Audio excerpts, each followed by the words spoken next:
Hello and welcome to the 100-day art challenge. This video will be number 78 of 100. It's interesting because it makes me remember when this challenge started. I couldn't keep track of the video and it should have been much easier at the beginning, you'd think, but I would never know which number video I was on at the time. So I would just say, at some point, I will update you with, well, I'll tell you what number the video is. I even said that I will, at a later date, start writing the number of the video in the description, because I didn't even do that at the time.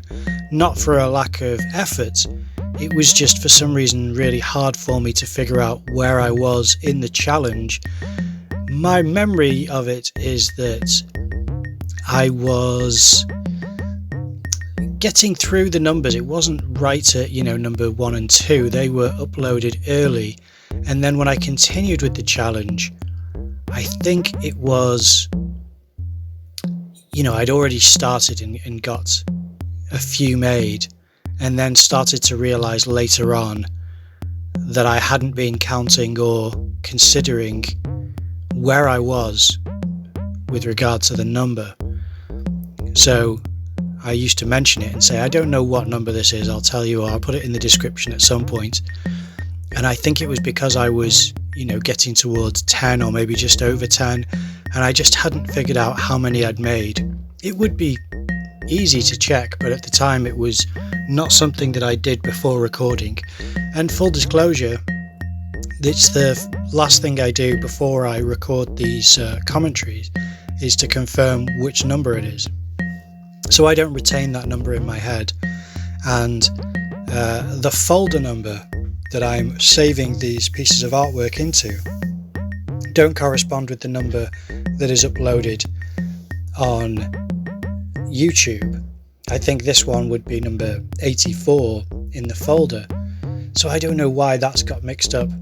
It's not the same number as well on Instagram, so something's happened where it's all got in the wrong order.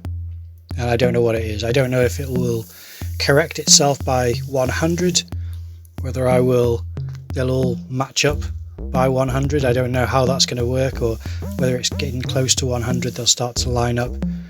But at the moment, it's a problem. I know with Instagram I didn't upload the 20 or so to go submission, or the 1,000 subscribers submission. I didn't upload those two to Instagram, and I need to do that, but they're less suited to Instagram than images like this. So onto this image. This piece is one of several that I've made, which are portrait based images. I think it's the 4th. I can check that now actually, because I am doing a series of images that are using the same medium, and yes, it is the 4th, and I'm using soft pastels. I've used soft pastels before, but I haven't used them on to make really large portraits like this. This is larger than life-sized. I didn't even consider that until recently, when I was showing a friend of mine who hasn't been keeping up with my videos or posts on Instagram, and I sent her still images of some of the portraits, and she asked me if they were life-size, and I went back through the pages and said to her that they're actually larger than a life-sized head, which made them appear scary all of a sudden. When I opened the sketchbook, I thought that actually makes it quite a scary feeling image now. But that's not the worst thing either. I didn't mind that. But the previous soft pastel pieces I've made some were on large pieces of paper. I don't think they were in A2 necessarily, but they were large, yet they weren't a single head drawn large. They were people within that piece, and they were smaller than life-size heads. Even when it was one person on the piece, it wasn't someone who took up all of the space, and I don't think it was as large a piece as A2, which is what I'm using at the moment. And it wasn't on black paper, it was on brown. That doesn't really make a difference to the scale, but that's a difference with my approach this time. And my friend was curious why I'm using black and what appeals to me about the black paper. I can see her point of view. She's a very good artist, and the reason why she likes the idea of doing soft pastels on brown paper is that brown is tonally in the middle. It's a dark mid-tone, or it will be a central mid-tone colour, where you can then preserve that brown of the paper and create lighter and darker tones on top of the brown in order to reflect the tonal values of the subject. Whether it's portrait, landscape, still life, it doesn't matter. Whatever you're creating will have light, dark and mid-tone, a range within it. And that's what you do with brown paper. And I've done this. I've not done it to her level, and I'd like to in the future, but for an image that I make in a day, it's a bit more of a chaotic session.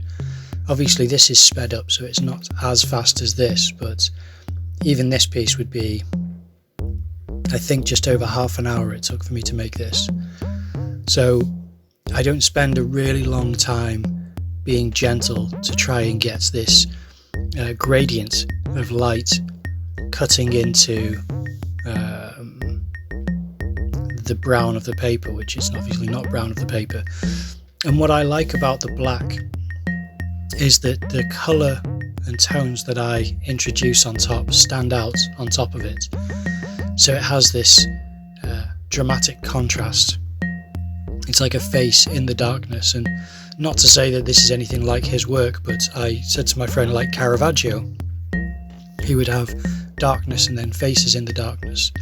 And some of the some of that type of era of work would have that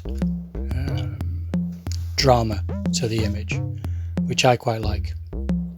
It's a quality which I might recreate in paint, where I might create scenes and then have patches of darkness. It wouldn't be necessarily black, but it would be darker, more tonally muddy sections where you wouldn't have as much detail. It would be fuzzy detail, and then sharper elements.